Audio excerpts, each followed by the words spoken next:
Kelas penguasa liberal sedang menciptakan dua musuh. Satu musuh internal, yaitu AfD, para populis, dan satu musuh eksternal, yaitu Rusia. Ini semacam penciptaan musuh. Dan karena ada AfD dan karena ada Putin, kita, kelas penguasa liberal, perlu mempersempit ruang demokrasi. Karena demokrasi terancam oleh AfD dan terancam oleh Putin, dan kita hanya membela demokrasi ya. Padahal ini sebenarnya adalah pembalikan total dari apa sebenarnya demokrasi itu. Karena dengan dalih adanya ancaman eksternal dan adanya AfD dan Putin demokrasi. Dengan alasan umumnya. Cracking down democracy, yeah, with the argument to defend it.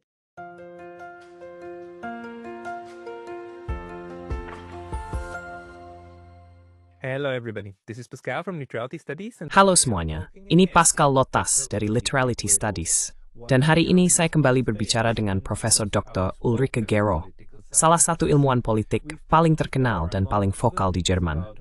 Kami pernah berbicara sebelumnya, antara lain tentang penganiayaan politik yang dialaminya di Jerman. Tetapi hari ini kami ingin fokus pada buku barunya yang berjudul Zeitenwende, atau dalam bahasa Inggris, Changing Times, skema tentang situasi intelektual saat ini, di mana Schumpex mengeksplorasi dan selamat tinggal pada akal, demokrasi, dan Eropa, seperti yang kenal selama ini. Ulrike, sekali meeting Brace. Ulrike, welcome back. Hi. Hey, Pascal, Thanks for coming back on. Terima kasih sudah kembali online, dan terima kasih juga sudah menulis buku yang luar biasa itu. Mungkin izinkan saya bertanya, setelah 200 halaman yang Anda tulis, apakah Republik Federal Jerman masih bisa diselamatkan?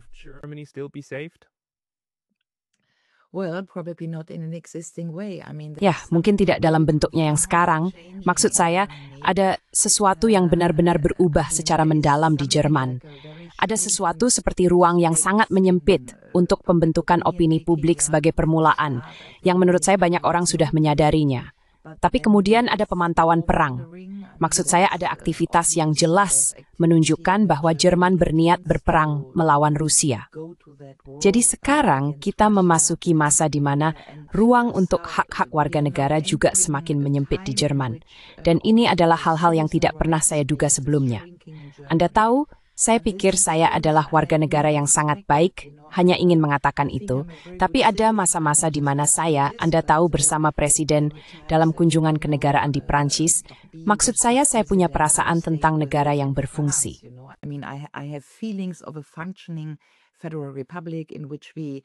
Republik Federal tempat kami membangun Eropa, kami membangun perdamaian, kami membangun hubungan Prancis-Jerman.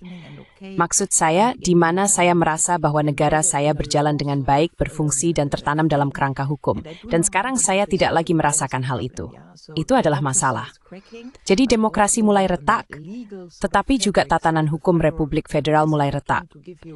Sebagai contoh, kami memiliki dua warga negara Jerman yang tinggal di Moskow, Alina Lipp dan Thomas Röper. Keduanya melakukan pekerjaan jurnalistik di bidang hubungan internasional, dan keduanya telah menulis tentang perang Rusia-Ukraina. Mereka juga telah mengunjungi wilayah-wilayah perang. Maksud saya mereka melakukan jurnalisme investigasi yang sangat baik.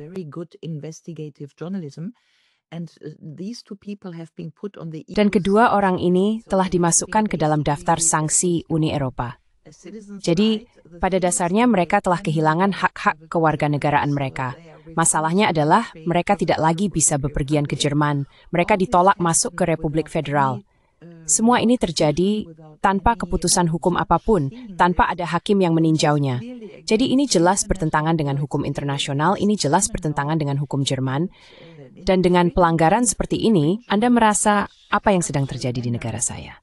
Karena jelas di kalangan masyarakat kritis di Jerman, banyak orang sekarang bertanya-tanya, apakah saya akan menjadi berikutnya?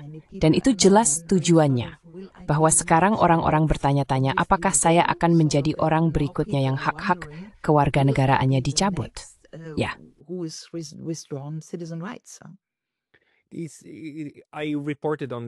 Saya melaporkan hal ini kemarin di kanal atau beberapa hari yang lalu saat video ini tayang, dan ini tentang dua warga negara Jerman. Sejauh yang saya tahu, ini adalah pertama kalinya sanksi Rusia digunakan terhadap warga negara Uni Eropa, dan karena jurnalisme. Dalam kasus Alina Lip, profesinya bahkan tercantum sebagai koresponden perang. Dan ini datang dari Uni Eropa. Ini datang dari Kaja Kallas, yang memasukkan orang-orang ini ke dalam daftar, dan 27 anggota setuju. Bisa saya, ini hanya semacam uji coba. Maksud saya, jika ini berhasil, ini menjadi alat baru di dalam kotak peralatan. Dan ini menolak kegunaan di hubungan ada supremasi hukum. Ini adalah keputusan eksekutif. Menurut Anda, mengapa hal ini bisa terjadi? Can this stand in your view? Maksud saya, mari kita fokus dulu pada Alina. Dia hanya memiliki ayah yang berasal dari Rusia. Dan ketika perang dimulai, dia masih muda, tidak terlalu tertarik pada politik.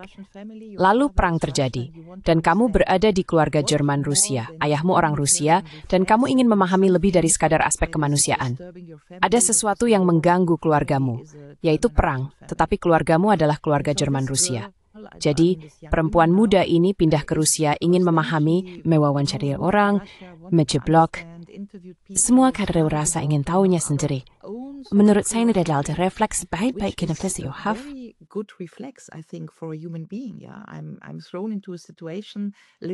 Ya, saya dilemparkan ke dalam situasi yang agak mirip dengan Sartre. Anda dilemparkan ke dalam sesuatu yang ingin Anda pahami. Dan sekarang dia masuk dalam daftar sanksi Uni Eropa. Anda perlu memahami hal ini. Saya hanya ingin menyoroti situasi kemanusiaan, sisi manusiawi, dengan apa yang terjadi dalam arti hukum. Jadi ya, Anda benar. Saya pikir ini menjadi contoh bagi komunitas kritis yang besar di Jerman. Saya juga berpikir kita tidak bisa membiarkan ini berlalu begitu saja. Dan Anda tahu misalnya kemarin saya berada di Aix-la-Chapelle, Aachen, di mana penghargaan Charlemagne diberikan kepada Ursula von der Leyen. Dan jelas ada aksi demonstrasi tandingan, dan Patrick menerima penghargaan itu dan saya memberikan pidato pujian. Jadi seluruh komunitas kritis menyatakan hal ini dengan sangat jelas.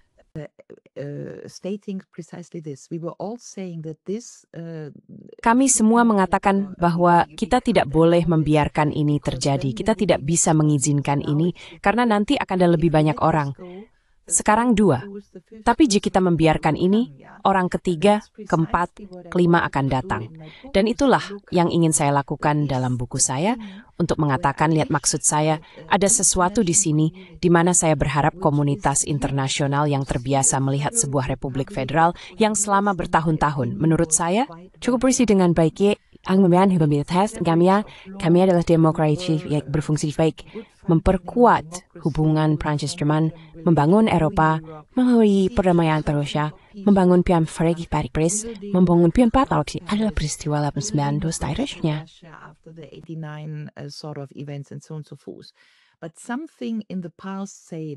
Namun, sesuatu dalam 1 dekade atau 15 tahun terakhir, saya tidak tahu, mungkin krisis perbankan lalu peristiwa Maidan dan kejadian-kejadian setelahnya, benar-benar membuat Republik Federal terpuruk. Dan sekarang negara ini sedang mengalami kemunduran, bukan hanya secara sosial dan ekonomi yang bisa dirasakan semua orang. Maksud saya, ada inflasi, ada keresahan sosial, tapi Jerman berada dalam situasi yang aneh, di mana warganya kurang lebih dibungkam. Saya rasa warga punya perasaan bahwa ada sesuatu yang sedang terjadi. Anda tahu ketika berbicara dengan orang, kebanyakan orang paham bahwa KAG, tapi ada semacam pembungkaman. Semua orang jadi sedikit berhati-hati.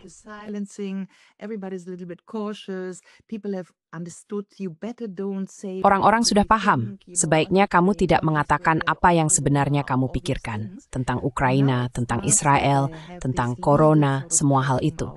Dan sekarang mulai muncul semacam pelacakan hukum terhadap suara-suara kritis.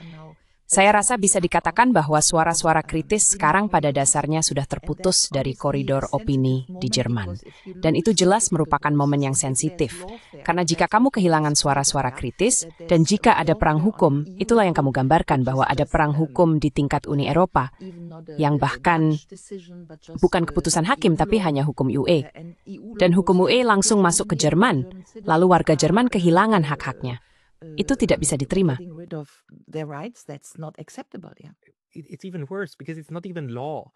Ini bahkan lebih buruk, karena ini bahkan bukan hukum. Ini bukan keputusan, Anda tahu.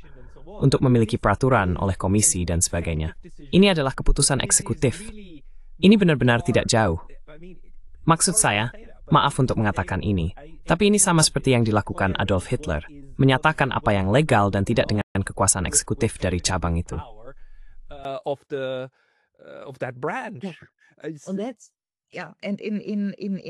Dalam istilah politik atau sejarah, ini sangat aneh untuk dilihat, karena menurut saya, komunitas global sudah terbiasa dengan Republik Federal, yang setelah tahun 48 atau 49, pada dasarnya mencoba untuk menemukan kembali jati dirinya.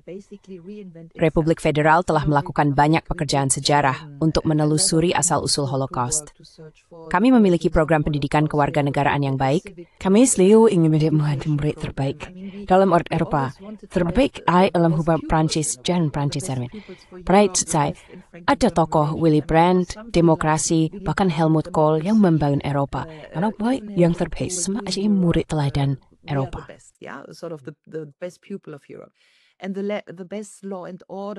Dan hal terbaik dalam hal penegakan hukum, karena selalu ada sedikit katakanlah arogansi dari Jerman terhadap Yunani atau Italia. Anda tahu karena kami merasa paling pintar dalam hal ekonomi dan sebagainya. Dan saya pikir seluruh dunia, komunitas global sudah terbiasa dengan Jerman yang seperti ini. Dan pesan saya kepada komunitas ini, yang pada dasarnya Anda wakili Pascal, adalah bahwa Jerman yang seperti ini sudah berakhir. Inilah inti buku saya. Jerman yang seperti ini sudah selesai. Dan saya bisa memahami bahwa sekarang di komunitas global akan ada semacam proses untuk membiasakan diri dengan Jerman yang sedang berubah, yang mengkhianati masa lalunya sendiri, mengkhianati narasinya sendiri. Kami adalah orang Eropa. Kami adalah negara yang berbasis hukum.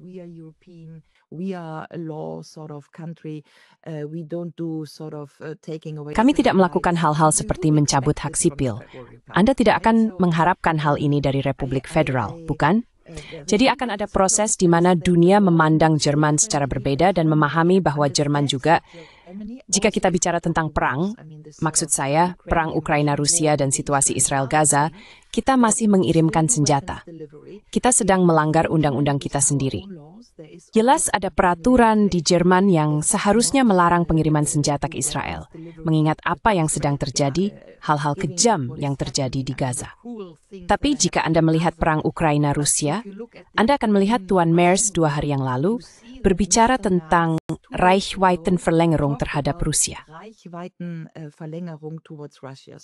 Yes, berhand, Bethris Space Randolli. Jangkauan rudal-rudal tersebut. Jadi, pada dasarnya, dia mengisyaratkan bahwa Taurus kemungkinan besar sedang terbang, dan kita mengizinkannya terbang ke lokasi target di Moskow. Sekarang ada beberapa penafsiran tentang apa sebenarnya maksudnya. Namun, jika itu berarti bahwa Jerman akan menyerang secara tidak langsung tentu saja, karena tentara Jerman akan terlibat dengan rudal tersebut, mengoperasikan teknologi dan membimbingnya, kita perlu memahami bahwa perjanjian 2+4, perjanjian tahun 89 atau 90, yang pada dasarnya merupakan fondasi kedaulatan Republik Federal, akan runtuh. Karena perjanjian tersebut menyatakan bahwa tidak boleh ada agresi yang berasal dari wilayah Jerman terhadap Rusia. Dan Rusia adalah negara penandatangan perjanjian 2+4. Jadi, ini benar-benar sangat serius.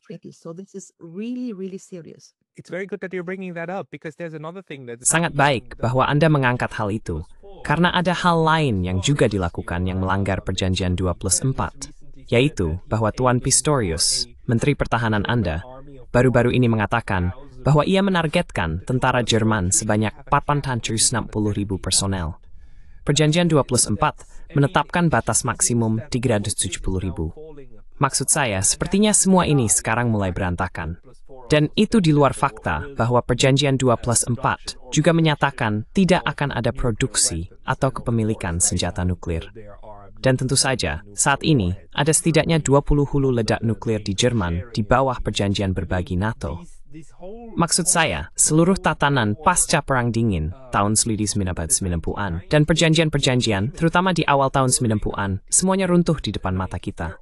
Semuanya menghilang dan kemungkinan besar tidak akan kembali.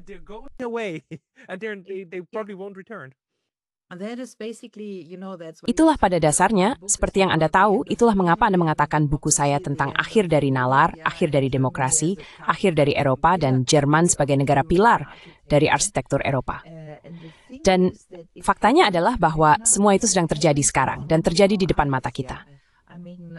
Ya, maksud saya, distorsi hukum ini, kita telah melihat pelanggaran hukum selama beberapa dekade. Maksud saya, ada perjanjian Minsk. Seluruh rangkaian menuju perang Ukraina-Rusia ini adalah sejarah pelanggaran hukum jika Anda mau. Jadi, ya, perjanjian Minsk dan Minsk, Dewan NATO Rusia, semuanya dari pihak Barat pada dasarnya dibatalkan dan seterusnya.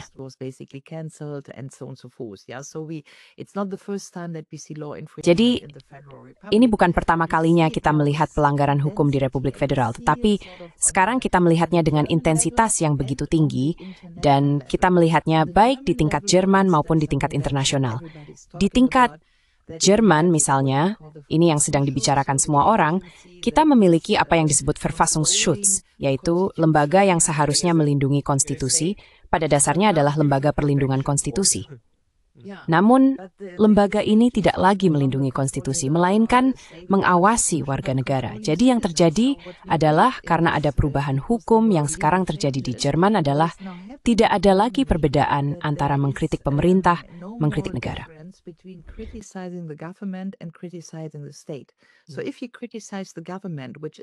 Jadi jika Anda mengkritik pemerintah, yang merupakan hak dasar Anda dalam demokrasi, Anda berkata, lihat X dan Y dan Z, Anda perlu mengubahnya, maka Anda bisa diberitahu bahwa Anda sedang mengkritik negara dan kemudian musuh negara harus dituntut. Jadi ketika Anda mencampur adukan antara mengkritik pemerintah dan mengkritik negara menjadi satu hal yang sederhana, lalu apa yang ingin Anda lakukan? Maksud saya, inilah cara mereka membungkam suara-suara kritis. Dan sekali lagi, ini adalah pesan untuk komunitas global. Republik Federal saat ini putuskan oleh Republik Federal yang duit tak kesamin so.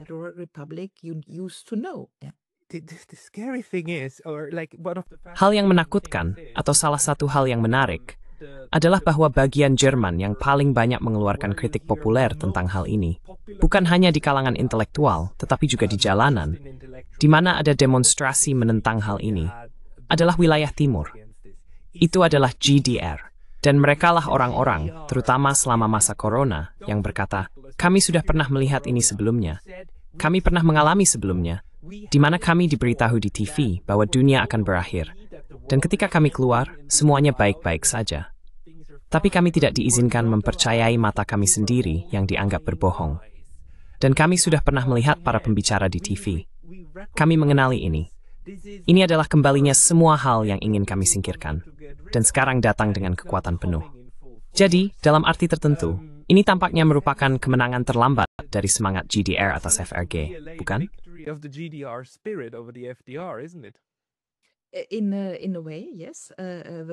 Dalam beberapa hal ya, masalahnya adalah saya sering bepergian. Maksud saya, bagi mereka yang tidak tahu, negara ini benar-benar terbelah juga dalam pola pemilihan antara timur dan barat. Jika Anda melihat peta pemilu, Republik Federal benar-benar terbelah. Anda bisa melihat bekas GDR, seolah-olah itu adalah perbatasan di peta pemilu. Sebagian besar dari mereka omong-omong memilih biru, jadi AfD, semacam suara populis, sementara sisanya di Republik Federal cenderung hitam, artinya Jermannya MERS dan CDU.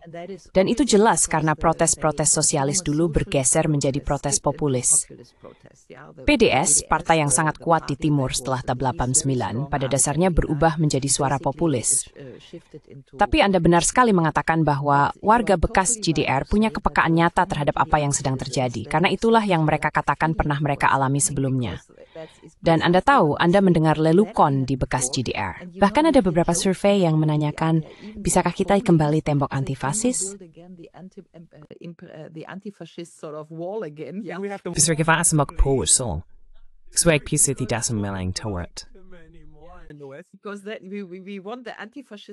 Karena kita ingin tembok antifasis kembali, karena bagian barat Jerman ini sedang berubah menjadi sesuatu yang tidak ingin kita lihat. Dan dalam skala Eropa, hal yang sama juga terjadi. Jika Anda melihat Orban, jika Anda melihat Fico di Slovakia, Anda akan melihat bahwa negara-negara bekas yang sudah terbiasa dengan penyempitan ruang publik, kini jauh lebih waspada terhadap pelanggaran hukum yang datang melalui Uni Eropa. Maksud saya, Uni Eropa, itulah masalahnya. Uni Eropa yang dulu dibangun sebagai semacam proyek perdamaian dan seharusnya berubah menjadi Eropa yang demokratis dengan perjanjian Maastricht dengan konstitusi.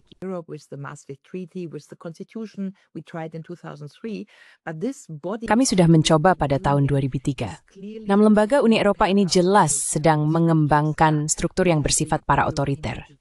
Kita memiliki Undang-Undang Layanan Digital Eropa. Yang kita lihat adalah proses NATO-isasi Uni Eropa. Orang-orang berupaya menciptakan kesesuaian antara keanggotaan NATO dan keanggotaan Uni Eropa. Anda bisa melihat ini pada Finlandia, pada Swedia, yang harus masuk ke NATO akibat perang ini. Jadi kita melihat militerisasi Uni Eropa. Kita juga melihat digitalisasi dan fitur-fitur pengendalian yang datang dari Uni Eropa. Kita melihat ruang yang semakin menyempit, undang-undang layanan digital yang diorganisir oleh Uni Eropa, dan jika Anda melihat Rumania, serta semua intervensi terkait pemilu ini, Anda akan menemukan apa yang jelas-jelas kami sebut sebagai lawfare.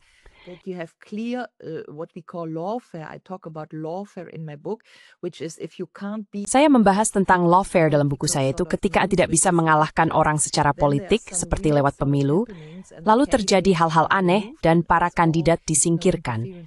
Semuanya, Anda tahu, adalah campur tangan dari Uni Eropa.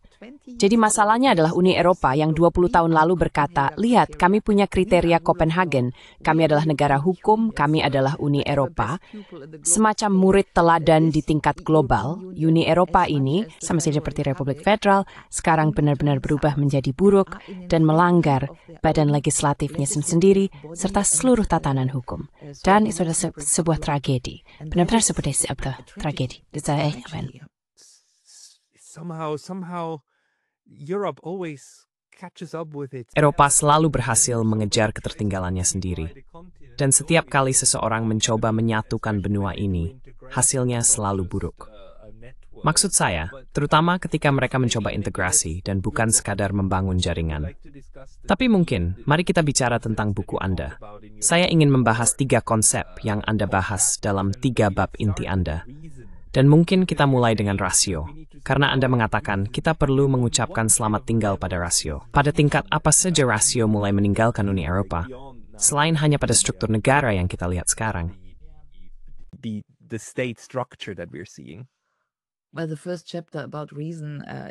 Nah, bab pertama tentang nalar sebenarnya tidak terlalu terkait dengan proses politik, tetapi mencoba menggambarkan perubahan sosial yang mendasarinya. Dan perubahan sosial yang mendasarinya ada beberapa. Maksud saya ada beberapa perubahan. Ada digitalisasi, ada fitur kontrol, ada birokrasi, dan ada kesenjangan generasi yang jelas yang saya lihat ya antara mereka yang berusia di atas 60 tahun, yang masih memiliki kenangan tentang Republik Federal, yang berjuang untuk perdamaian dan untuk Eropa yang demokratis dan seterusnya, dan generasi muda yang tersedot ke dalam internet, yang sudah tidak lagi punya kapasitas membaca.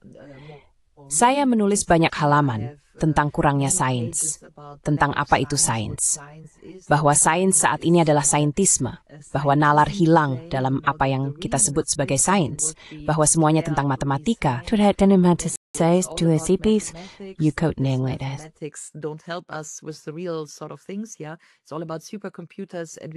Ya, semuanya tentang superkomputer. Dan kita bahkan tidak tahu apa yang kita lakukan dengan semua simulasi ini. Jadi dalam sains kita mulai hanya mempercayai angka, ya.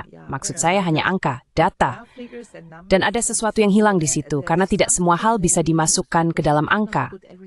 Dan Anda bisa melihatnya pada kasus corona, juga pada diskusi iklim, semuanya tentang angka, semuanya tentang model.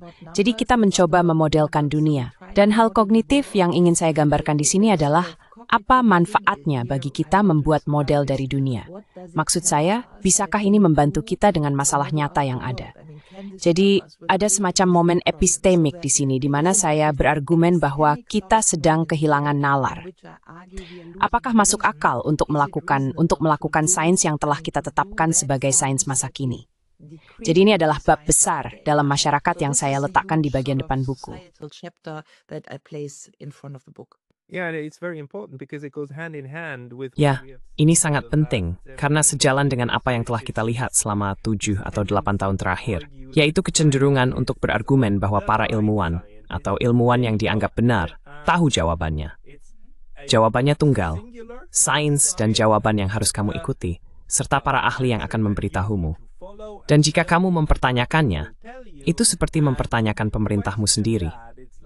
Kamu mempertanyakan akal sehat itu sendiri, dan kamu sendiri dianggap sebagai masalah. Dan di Jerman, ada fenomena yang sangat menarik yang disebut Querdenker. Saya rasa ini tidak terjadi di tempat lain. I don't think this happened anywhere else. It's like, the group of people who rejected. Ini seperti, Anda tahu sekelompok orang yang menolak kebijakan corona ini. Mereka menyebut diri mereka. Pada awalnya, Anda tahu pemikir lateral, yang dulunya merupakan istilah yang baik. Dan istilah itu langsung dibalikan kepada mereka. Dan sekarang menjadi sebuah hinaan. Seseorang yang tidak percaya pada nalar. Seseorang yang tidak percaya pada sains. Dan ini tentu saja langsung mendukung kepercayaan pada otoritas. Dan saya pikir itulah yang Anda bahas di bab berikutnya, tentang demokrasi. Bukan bahwa demokrasi itu sedang berubah menjadi sesuatu yang datang dari atas, bukan di bawah. From above and not from below. Maksud saya, salah satu hal yang menarik adalah membandingkan bagaimana dampak corona dalam istilah sosial antara Jerman dan negara-negara Eropa lainnya. Negara-negara Latin seperti misalnya Spanyol, Italia, Yunani, dan sebagainya, jelas memiliki ketahanan sosial yang lebih besar untuk tidak jatuh ke dalam protofasisme. Karena memang tidak ada yang lain selain protofasisme. Jerman, yang selalu menjadi murid terbaik dari fasisme, kita mengalami Holocaust, kita berkata, tidak akan pernah lagi dengan semua pendidikan kewarganegaraan itu. Tapi yang terjadi di Jerman dan jauh lebih sedikit terjadi di negara-negara lain adalah denunziantentum, menyampaikan laporan atau menuduh orang lain. Ya.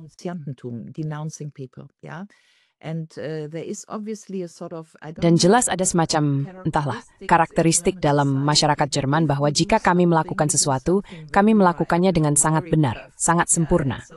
Dan jadi denunziantentum ini semacam saling melaporkan atau menuduh orang lain, sangat-sangat jelas terlihat di masa-masa corona.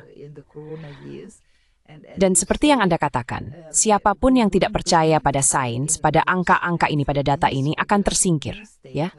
Dan itulah yang saya sebut sebagai hilangnya nalar. Karena sains adalah tentang rasa ingin tahu. Sains adalah tentang mempertanyakan. Sains adalah tentang falsifikasi. Jadi yang saya coba gambarkan adalah bahwa seluruh digitalisasi, matematika, dan sebagainya sedang mendorong kita ke dalam bentuk baru dari keretakan epistemik.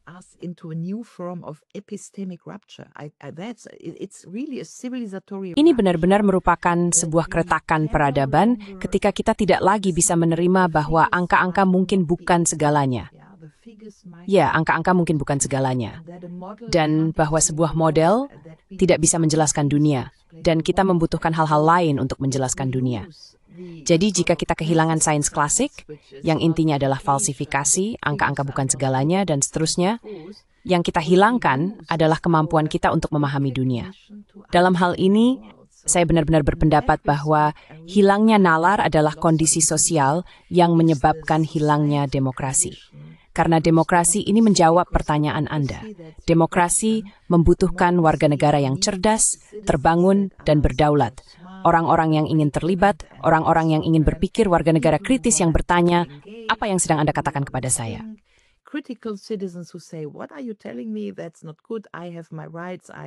Itu tidak baik. Saya punya hak saya. Saya memperjuangkan hak saya. Itulah yang dibutuhkan dalam sebuah demokrasi.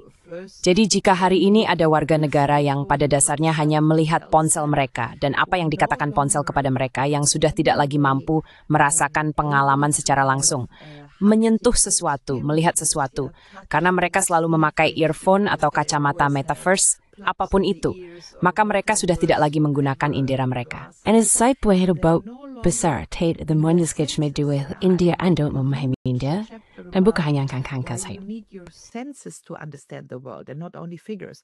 And so obviously you lose democracy if you have citizens. Jadi jelas who are sekali no longer Anda kehilangan sensitive. demokrasi jika warga negara tidak lagi peka, karena Anda membutuhkan indera Anda untuk memahami dunia. Maka Anda memiliki warga negara yang tidak lagi bisa memperjuangkan hak-haknya, karena ada tekanan konformis, yang di Jerman sangat kuat.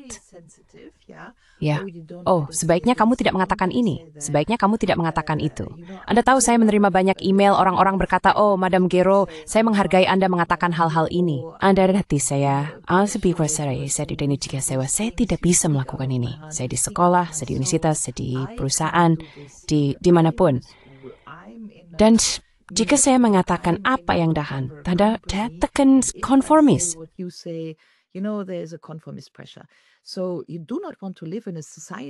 Jadi Anda tidak ingin hidup dalam masyarakat dengan tekanan konformis.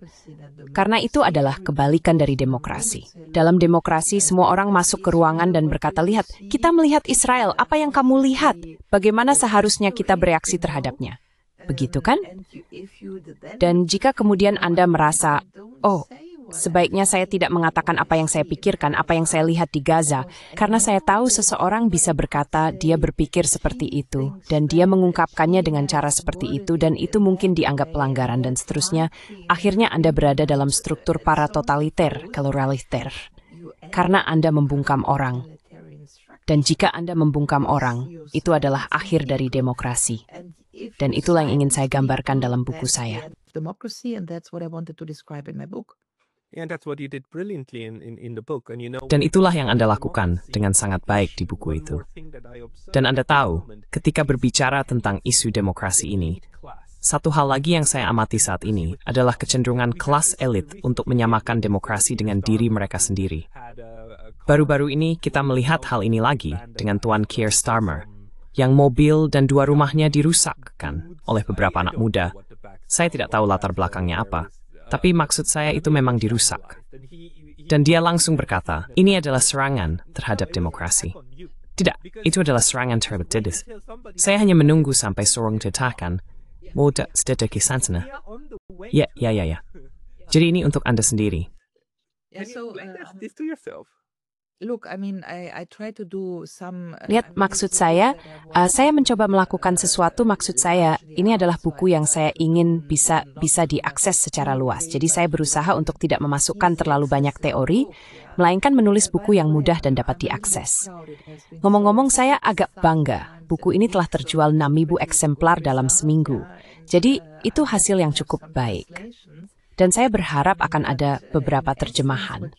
Tapi pada intinya, apa yang Anda gambarkan adalah, mari kita sebut saja kelas penguasa, yang semakin bersifat oligarkis di semua negara, seperti Starmer, seperti yang terjadi di AS. Lihat, maksud saya ada sesuatu yang jelas. Apa yang mereka sebut, maksud saya, apa yang disebut oleh Bruno Amable, seorang ilmuwan politik Prancis, Bruno Amable sebagai le bloc bourgeois, blok borjuis.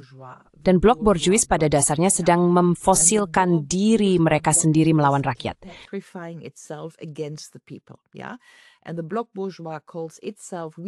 Dan blok borjuis menyebut dirinya, kami adalah demokrasi, kami harus membelanya, kami harus melakukan segala bentuk lawfare terhadap mereka yang diduga menentang demokrasi. Dan itulah yang kamu gambarkan tentang Starmer. Saya adalah demokrat, dan karena saya membela demokrasi, sekarang saya diserang, jadi agresi terhadap rumah saya adalah agresi terhadap demokrasi. Yang sangat aneh, karena kemungkinan besar maksud dari agresi itu adalah bahwa Anda mengkhianati kepentingan rakyat, Tuan Starmer. Jadi saya memprotes rumah Anda. Ya, argumennya bisa dibalik. Jadi yang saya lakukan dalam buku saya adalah mencoba menggambarkan perpecahan antara liberal dan populis. Itulah yang saya sebut sebagai perang sipil. Dan kita tidak lebih menganggap itu kenapa sebab besar bos para penduan tuwira agar populis di luar are trying to keep the populist parties out. FPÖ, Marine Le Pen, Trump, Republicans, AfD. FPÖ, Marine Le Pen, Trump, Partai Republik, AfD, dan seterusnya. Dan ada yang disebut lawfare, bukan warfare, tapi lawfare, yang diorganisir melawan para populis karena para populis dianggap tidak demokratis. Mereka dituduh menyerang tatanan hukum. Dan itulah sebabnya kelas penguasa yang mereka sebut Mitte, Anda tahu, partai-partai tengah, yang sebenarnya sudah sangat ekstrem dan sangat radikal, kini menggunakan semua lawfare ini untuk menjaga agar para populis tetap di luar. Jadi yang saya lakukan adalah, saya berargumen dalam buku saya dengan Anda tahu Giorgio Agamben, seorang filsuf Italia yang sangat terkenal yang menulis buku pada tahun 2016 berjudul Stasis. Dan stasis dalam bahasa Yunani kuno berarti stokung, jadi masyarakat yang tidak lagi cair. Iswanisbit, break you. Itu menyatu ya, dan itu menyatu menjadi semacam dua kutub. Satu sekarang adalah kaum liberal, dan yang lainnya adalah kaum populis. Kaum liberal berpura-pura menjadi orang yang secara moral lebih unggul, Anda tahu, kelas penguasa pemerintahan pusat klasik ini. Dan mereka, dengan cara yang ekstrem, sekarang menggunakan hukum sebagai senjata melawan kaum populis. Mereka mencoba menyingkirkan kandidat seperti di Rumania, atau lihat Marine Le Pen yang sekarang tidak lagi memiliki hak untuk mencalonkan diri dalam pemilihan Presiden Prancis. Lihat apa yang mereka lakukan terhadap Donald Trump. Dia menghadapi beberapa gugatan hukum. Mereka ingin mengejarnya secara hukum agar dia tidak bisa mencalonkan diri dalam pemilu. Dan kemudian juga ada dua penembakan, Anda tahu.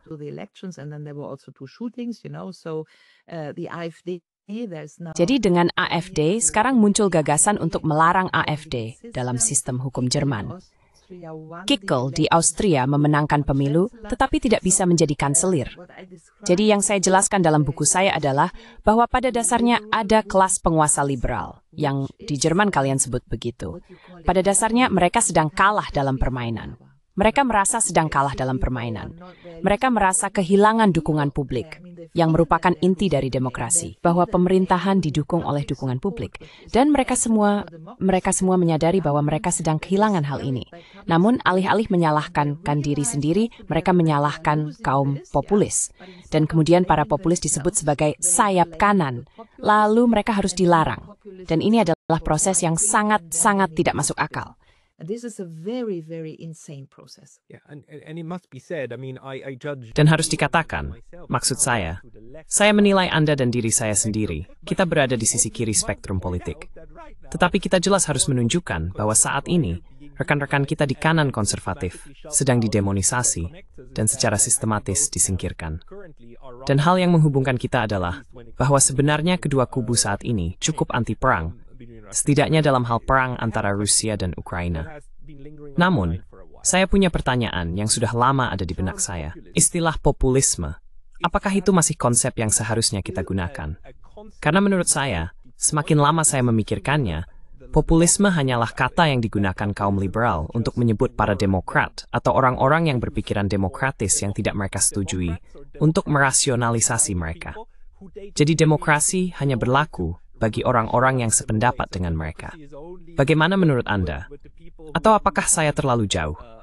Apakah kata populisme masih memiliki tujuan analitis saat ini? Atau masihkah kata itu memiliki tujuan analitis, B? Does it still serve an analytical purpose to you? Look, thank you for the question, but Terima kasih atas pertanyaannya. Memang saya memiliki satu bab panjang tentang hal ini. Apa itu populus? Apa artinya juga dalam bahasa Yunani kuno? Jika Anda mulai dari Plato dan Aristoteles, itu adalah populus. Dan jawabannya adalah semua orang adalah populus. Karena jika Anda bukan populus, maka Anda memiliki seorang raja. Maksud saya, hanya mereka yang bukan populus, maka Anda berada dalam struktur feodal. Seseorang adalah raja dan yang lainnya adalah rakyat. Tetapi rakyat berkaitan dengan republikanisme, yaitu kami rakyat yang membentuk entitas politik yang disebut republik, res publica, yang mengatur kebaikan bersama. Jadi yang saya lakukan juga dalam hal semantik, jika Anda kembali misalnya ke abad ke-19, populis, mari kita ingat saya karena Anda bilang Anda lebih kiri dan saya juga lebih kiri.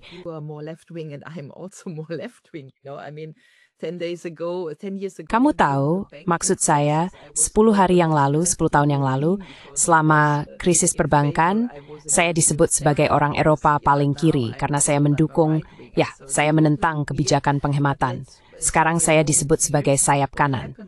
Jadi ini benar-benar aneh, tapi mari kita tetap di sini sejenak. Apa yang terjadi pada sistem politik, itulah yang dikatakan Bruno Amabile dan Blok Bourgeois, adalah skema sayap kanan-kiri yang selama ini mengatur sistem politik kita telah berubah menjadi atas dan bawah.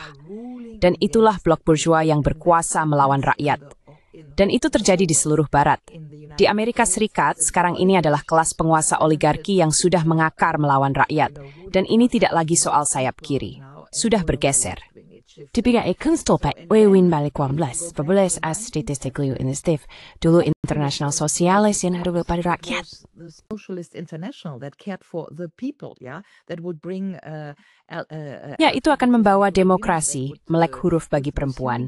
Itu akan memberikan kursus menjahit kepada perempuan, agar mereka bisa menjahit dan mendapatkan penghasilan untuk 6 anak yang harus mereka nafkahi. Jadi jika kita melihat kembali, Barbès, Jean Jaurès yang lama, kita bisa melihat bahwa itu adalah populisme. Dalam bahasa Prancis, Anda bisa mendengarnya karena orang Prancis memiliki perbedaan dalam kata antara citoyen dan bourgeois. Jadi ada warga negara dan bourgeois. Warga negara adalah semacam republikan yang peduli pada kepentingan umum. Lalu ada école populaire, la valse populaire, école populaire. Anda tahu, jadi sekolah rakyat, pendidikan rakyat dalam bahasa Prancis. Sementara di Jerman, di mana citizen hanya diterjemahkan sebagai Bürger, jadi bourgeois ada konotasi yang berbeda ya. Connotation, yeah. But what is happening, and there's Namun yang sedang terjadi, dan ada banyak literatur tentang ini, bagi mereka yang membaca bahasa Jerman, saya banyak mengutip dalam buku saya, Philippe Manot, yang telah menulis buku yang sangat bagus, berargumen bahwa pada dasarnya, sejak gagasan parlamentarisme Inggris, John Locke dan semuanya, perwakilan politik, jadi parlamentarisme representatif, adalah metode untuk menjaga agar rakyat tetap di luar. Dan semacam teori di baliknya adalah bahwa rakyat, kita selalu berbicara tentang rakyat sebagai yang berdaulat, tetapi rakyat hanyalah sebuah konsep abstrak. Warga negara yang memilih, rakyat itu abstrak. Ya. Dan Manot menggambarkan bahwa momen yang kita alami sekarang adalah momen di mana rakyat menjadi nyata. Kita turun ke jalan. Kita menginginkan hal-hal yang berbeda. Kita tidak menginginkan perang. Kita tidak menginginkan inflasi.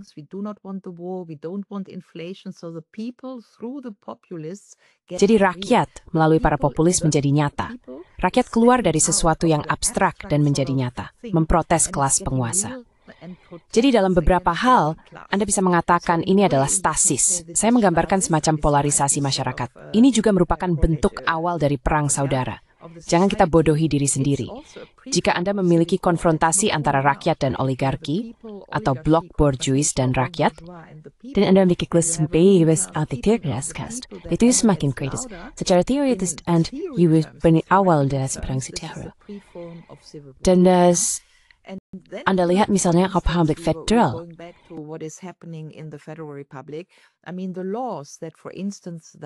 Maksud saya, undang-undang yang misalnya memungkinkan tentara digunakan dalam situasi pengecualian di dalam negeri mereka sendiri, misalnya sudah diubah.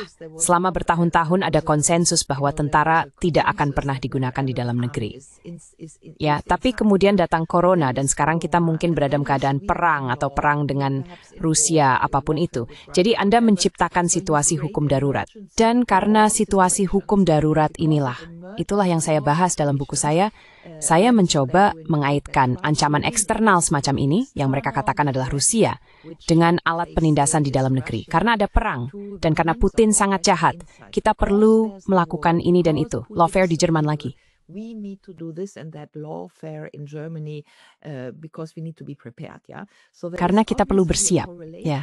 Jadi jelas ada korelasi antara menyempitnya ruang demokrasi di Jerman dan musuh.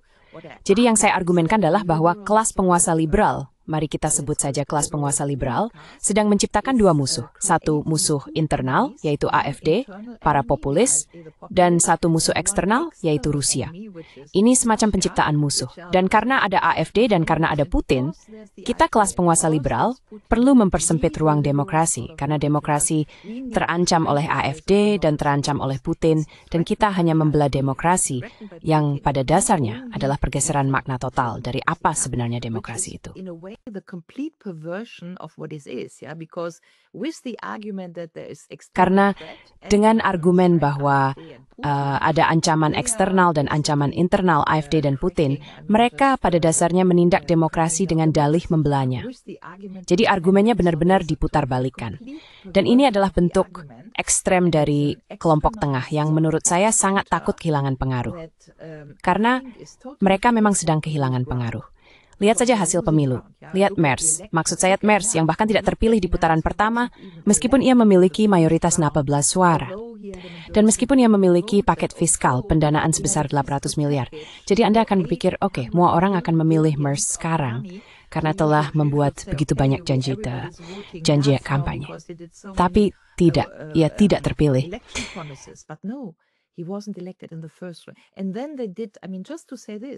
Dan kemudian mereka melakukan, hanya untuk mengatakan ini, mereka melakukan pemungutan suara kedua pada hari yang sama, yang juga merupakan pelanggaran terhadap hukum konstitusi Jerman terhadap Tagesordnung Bundestag.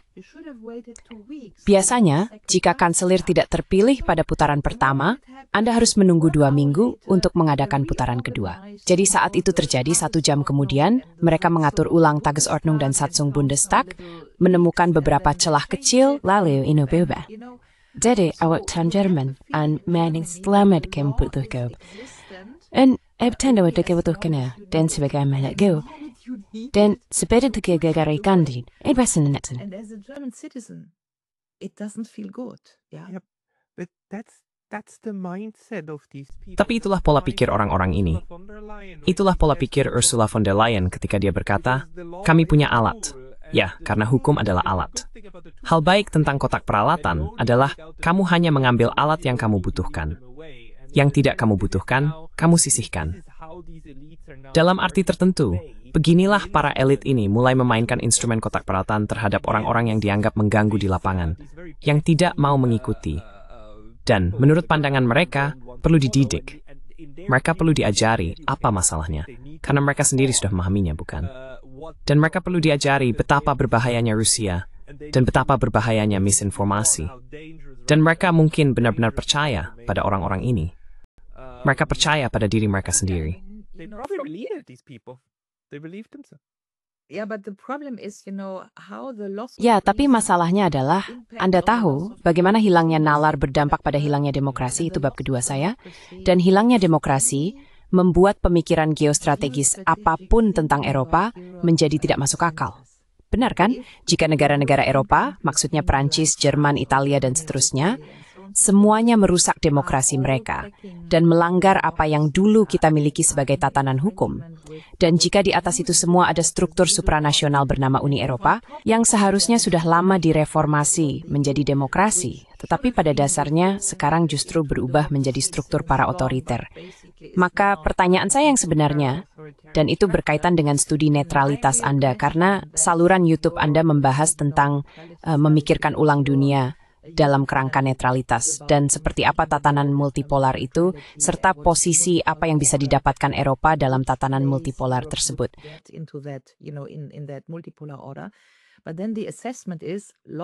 Tetapi kemudian penilaiannya adalah hilangnya akal sehat, berarti hilangnya demokrasi, yang berarti hilangnya Eropa, yang berarti tidak ada lagi tempat bagi Eropa di dunia.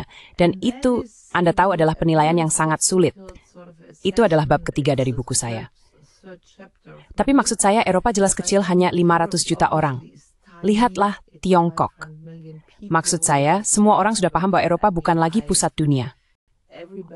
Ya, maksud saya. Europe is no longer the center of the world, yeah. I mean, Gehamau Supreme. except for the Europeans, yeah, and Kecuali orang Eropa. Dan orang Eropa menerima saya karena saya sudah memahaminya. Maksud saya, ada beberapa orang Eropa yang sudah memahaminya. Ya, memang ada. Jadi ada suara minoritas di Eropa, dan itu penting. Itu penting di channel ini, Neutrality Studies, karena Anda ditonton di Afrika Selatan, Brasil. Banyak orang mengikuti Anda. Dan saya pikir ini pesan yang sangat penting bahwa ada orang Eropa yang sudah memahami bahwa Anda tahu, arogansi Eropa, tatanan berbasis aturan, Kesempatan Barat dalam membelakang kebebasan, kemerdekaan, dan seterusnya yang menurut yang von der Leyen dari Uni Eropa dan body forget itu tadi fokus. That this is basically bullshit. Yeah. So there is a critical mass of Europeans. Jadi ada masa kritis orang Eropa di Italia, di Prancis, di Jerman, dan seterusnya yang sedang terbentuk, dan juga ini menarik, terhubung di seluruh Eropa untuk mengatakan, lihat kami menginginkan Eropa yang berbeda dan Eropa yang berbeda itu harus muncul di suatu tempat. Dan sangat penting bahwa kita mengirim pesan ini ke Jepang, ke Afrika Selatan, ke Brasil. Bahkan, Anda tahu, saya pernah tampil di beberapa acara bincang-bincang Amerika untuk mengatakan hal ini, untuk menjangkau dan berkata, lihat, jangan pandang Eropa sebagai Uni Eropa yang berperang melawan Rusia. Itu bukan uninkan oleh sebagian besar warga Eropa. Dan lihat, ada masa kritis. Ya, tapi jelas karena kita sebagai masa kritis dalam beberapa hal ditekan. Suara kita belum keras dan belum terdengar. Tapi saya berharap itu adalah sesuatu yang bisa berkembang karena pertanyaan sebenarnya adalah apa ruang Eropa dalam dunia multipolar? Apa yang ada sih tahu?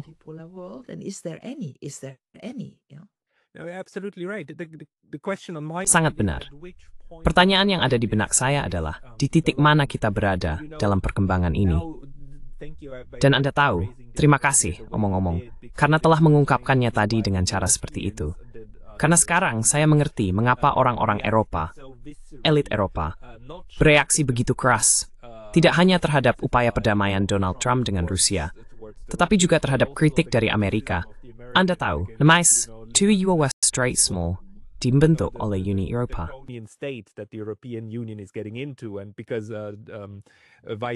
Dan karena Wakil Presiden Vance, tentu saja, mengkritik orang Eropa terkait kebebasan berbicara dan sebagainya, orang Amerika menyerang orang Eropa di kedua level, di mana mereka mencoba menciptakan musuh-musuh ini.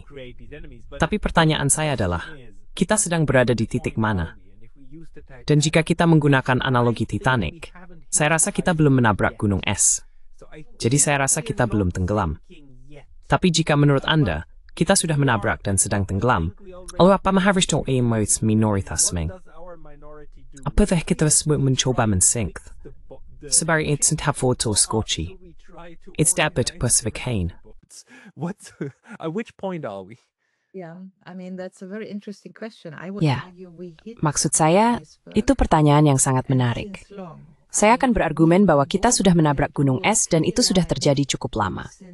Bagi saya, dalam buku saya menarik garis yang jelas dimulai dari krisis perbankan. Dan Warren Buffett mengatakan, ini adalah perang modal melawan tenaga kerja.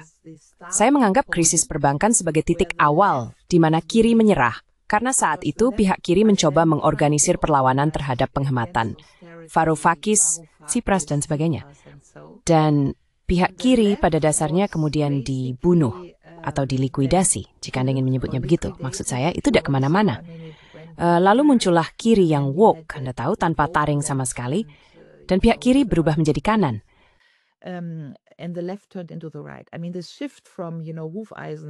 Maksud saya, pergeseran dari Anda tahu, perlawanan kiri terhadap struktur oligarki globalisasi menjadi perlawanan berbasis rakyat yang cenderung sayap kanan terhadap blok borjuis. Bagi saya, krisis perbankan adalah puncaknya. Dan jika Anda melihat ke belakang, karena kami juga mencoba membandingkan kecenderungan protofasis di negara kami, ingat saja bahwa pada tahun 1929, kami juga mengalami krisis perbankan terlebih dahulu. Lalu kami menerapkan keizin sokasul, apapun yang bisa dikatakan tentang Hitler, itu adalah sebagai kebaikan sosial. Nazi adalah sinkron dari sosial. Bagian sosialisme itulah membuat seperempat suara. Ya, lalu terjadilah Röhmputsch. Dan pada dasarnya, kaum sosialis dikeluarkan dari partai, kemudian modal memanfaatkan Partai Sosialis Nasional, jika ingin mengatakannya seperti itu. Jadi, menurut standar apapun, saya pikir sebagai sejarawan dan ilmuwan politik, perbandingan adalah alat ilmiah.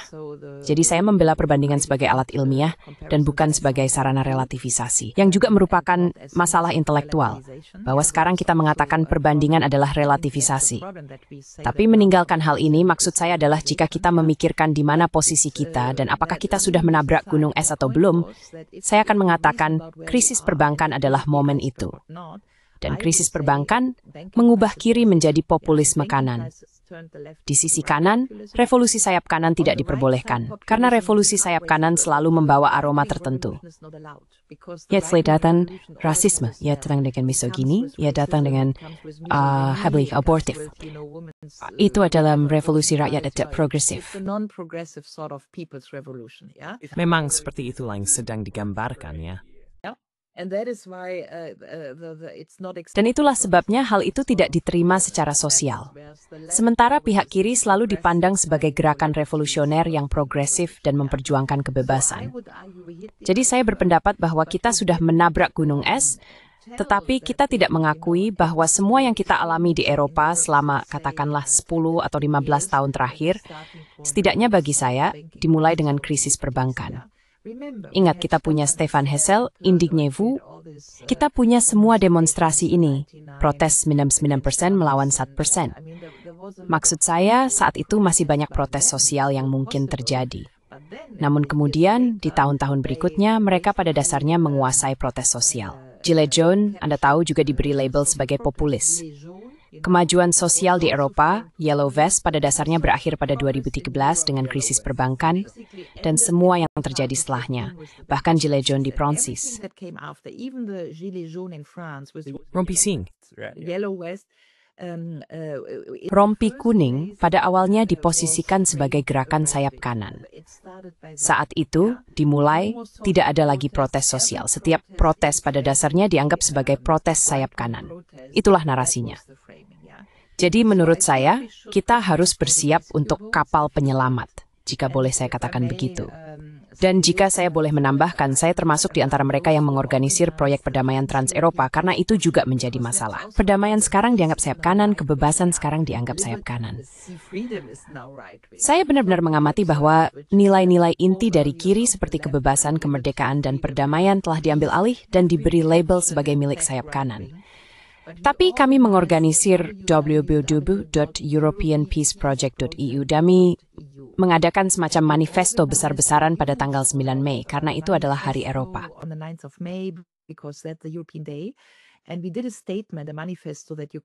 Dan kami membuat sebuah pernyataan, sebuah manifesto yang bisa Anda temukan di sana dalam sekitar 25 bahasa, yang pada dasarnya menyatakan bahwa warga Eropa tidak puas, benar-benar merasakan kebencian terhadap Uni Eropa, terhadap hasutan perang, dan bahwa kami warga Eropa menentang kebijakan UE tersebut. Jadi kami membuat perbedaan yang jelas. Kami warga Eropa menginginkan perdamaian dengan Rusia, bukan melawannya. Dan kami berpikir bahwa institusi kami sendiri, UE dan pemerintah nasional kami, sedang membawa kita ke dalam momen sejarah perang yang tidak kami inginkan sebagai warga. Dan kami akan membuat pernyataan serupa pada tanggal 9 Oktober atau 7 Oktober untuk mengenang Gaza dan segala yang terjadi. Karena di sana juga bahwa dengan perang, maksud saya pengiriman senjata.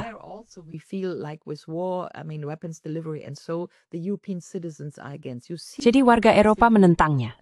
Anda melihat semakin banyak protes di Eropa terkait Gaza. Inggris, saya rasa itu Menteri Luar Negerinya, kita punya Tuan de Villepin dari Prancis, Varoufakis yang angkat bicara. Maksud saya, sekarang juga ada konferensi perdamaian besar di Rotterdam pada 25 Juni, sebuah pertemuan besar Eropa. Jadi ada semacam pemberontakan, itu yang ingin saya katakan, pemberontakan warga Eropa, pemberontakan lintas negara terhadap institusi kita sendiri, yang mendorong kita ke arah kebijakan yang tidak kita inginkan.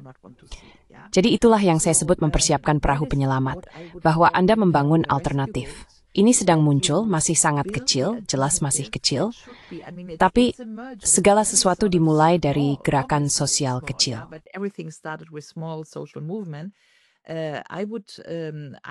Saya akan berargumen bahwa semua kebijakan yang dulu saya miliki, Anda tahu 10 tahun lalu, 15 tahun lalu, saya akan berkata, oke, mari kita reformasi Uni Eropa. Kita perlu mendemokratisasikannya. Kita perlu bekerja pada Uni Eropa. Kita perlu membuatnya lebih baik. Semua itu sudah hilang. Tidak ada lagi yang bisa direformasi di Uni Eropa. Tidak ada peluang yang layak untuk memperbaiki Uni Eropa secara institusional. Tapi memikirkan tentang struktur alternatif Eropa, bagaimana seharusnya? Eropa seperti apa yang kita inginkan di dunia? Arsitektur keamanan Eropa yang mana?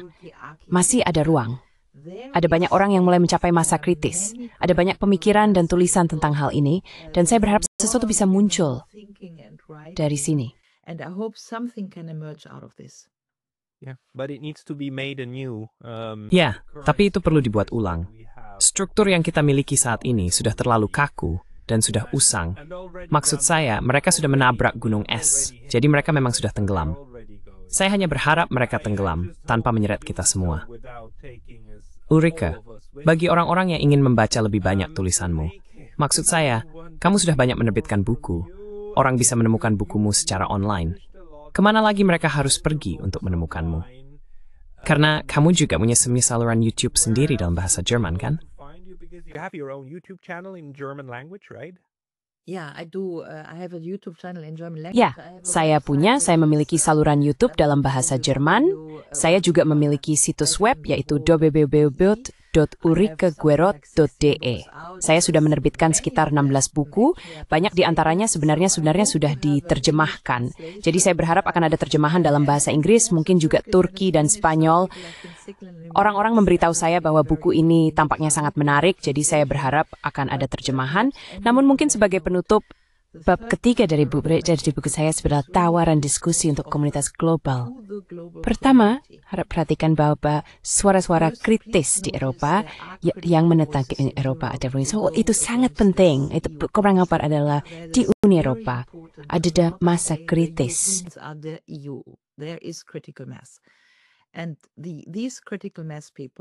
Dan orang-orang masa kritis ini yang saya simpulkan dalam buku saya adalah saya mengambil peta tertua Eropa. Mungkin saya masih bisa mengatakan ini.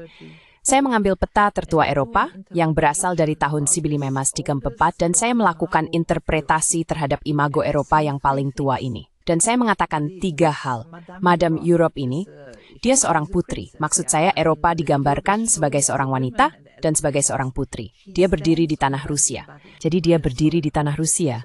Jadi saya hanya berargumen dengan peta itu mengatakan, lihatlah peta ini ada seorang wanita berdiri di tanah Rusia. Apakah masuk akal 500 tahun kemudian untuk menarik garis perbatasan NATO yang keras di tengah-tengah Eropa? Itu tidak bisa menjadi semacam dimensi spiritual dari apa yang dimaksud dengan Ibu Eropa.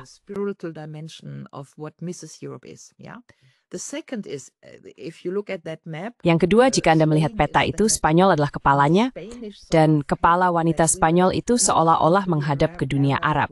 Jadi ada semacam pencerminan antara Barat dan Timur. Jadi poin kedua yang saya sampaikan adalah bahwa Eropa perlu melihat ke timur, karena selalu ada hubungan timur-barat, dan Eropa tidak akan bisa eksis dalam istilah budaya dan peradaban jika kita tidak memiliki cermin yang diwakili oleh timur, oleh bangsa Arab, bukan? Jika Eropa itu banyak nomornya meter memutar lehernya ya. Lalu hal ketiga, di peta itu Eropa pakai itu memiliki ketuhanan buat Reichsapfel. Europe holds what we call the Reichsapfel. So there is an apple which is the golden apple in her left. Jadi ada sebuah apel, yaitu apel emas di lengan kirinya, dan itu adalah apel Caesaropapisme, apel Res Publica, dan semacam kekuasaan berdaulat yang berkaitan dengan republik. Dan republik, jika Anda menerjemahkan republic ke dalam bahasa Inggris, pertama kali diterjemahkan dalam Putney Papers pada tahun 1647, diterjemahkan sebagai Commonwealth. Sekarang semua orang memahami Commonwealth sebagai kekaisaran Inggris. Tidak. Commonwealth adalah terjemahan bahwa kita menciptakan Commonwealth. Kita sebagai warga negara menciptakan Commonwealth jika kita adalah warga negara sebuah republik. Jadi, dalam suatu cara, jika Anda mengikuti teorinya, dan saya tidak ingin membahasnya di sini, tetapi republik adalah tatanan ekonomi yang berbeda dari kapitalisme.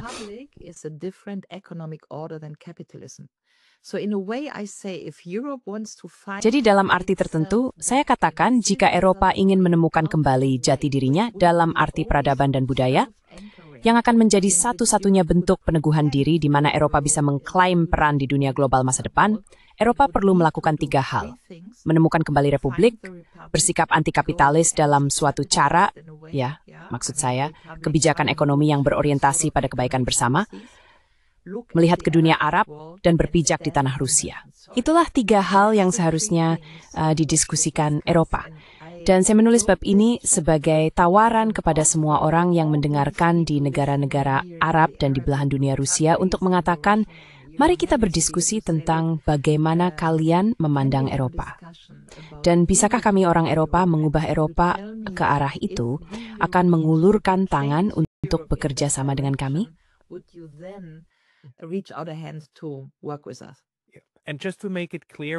Dan untuk memperjelas, ketika Ulrike mengatakan, berdiri di tanah Rusia, dia tidak bermaksud untuk menyerang Rusia. Maksudnya adalah untuk menempatkan diri bersama Rusia sebagai sesuatu yang dimiliki bersama, sebagai kebaikan bersama. Bukan, supaya tak terjadi kesalahpahaman. Saya tahu semua orang bisa. Mungkin saya akan mengangkat peta ini ke kamera agar kita tidak mengalami masalah di sini. Biar saya cari dulu. Tapi jelas, di mana bab ketiga? Di mana saya bisa menemukan peta saya sekarang? Maaf soal ini, tapi ini penting. Hanya saja, di peta ini, Eropa berdiri, maksud saya, kakinya berpijak di Rusia. Dan bergantung. Eropa bergantung pada Rusia. Tanpa Rusia, Eropa tidak akan berstadhi. Eropa cuma elemen tanpa Rusia. Dan Rusia. Hanya. Ini dia. Akhirnya saya menemukannya. Jadi kamu tahu, ini cukup jelas. Ya, maksud saya kakinya berada di tanah Rusia. Ada apel beras kamu tahu yang dipegang oleh Arab yang merupakan semacam kedaulatan, yaitu republik. Dan kemudian lagi, dia melihat ke dunia Arab. Ya. Benar. Saya pikir jika kita menafsirkan peta ini, dan saya benar-benar memikirkannya, peta ini akan berusia 500 tahun pada tahun 2034. Jadi, masih ada 10 tahun lagi untuk berdiskusi tentang penempatan ulang Eropa, tentang siapa dia sebenarnya. Saya bilang siapa dia sebenarnya, ya? Dan visi Kyoto-Pardew case in Peter Woodensen Endal. Itu pansat lansatik, kontinenti. Ya, ini adalah Eropa Eurasia transkontinental. Ya. Dan yang menarik, saya sempat berbicara dengan beberapa orang Amerika, pada dasarnya berargumen bahwa ada budaya Eropa yang berbeda dari budaya Amerika. Kita bukan Starbucks, ya kita Segafredo Cafe, kita bukan Hollywood, kita Pasolini dan Chabrol. Anda tahu, untuk mencoba, karena Barat itu bukan konsep budaya. Barat mungkin adalah konsep keamanan NATO, tapi Barat bukanlah konsep budaya. Itu sangat menarik. Saya melakukan ini dalam 2 acara YouTube dan orang Amerika, dan dapat respons yang sangat baik dari mereka.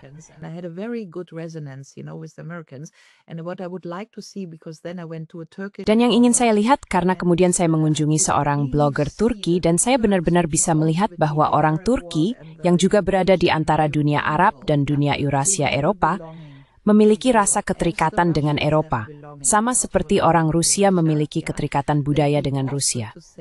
Tawaran yang diajukan adalah, jika Eropa bisa mengarahkan pandangannya ke Tenggara, ke Rusia Timur dan ke Selatan, yaitu dunia Arab, saya pikir Eropa bisa menemukan resonansi dengan dirinya sendiri. Dan Anda tahu, pria Turki itu sangat senang dengan hal ini.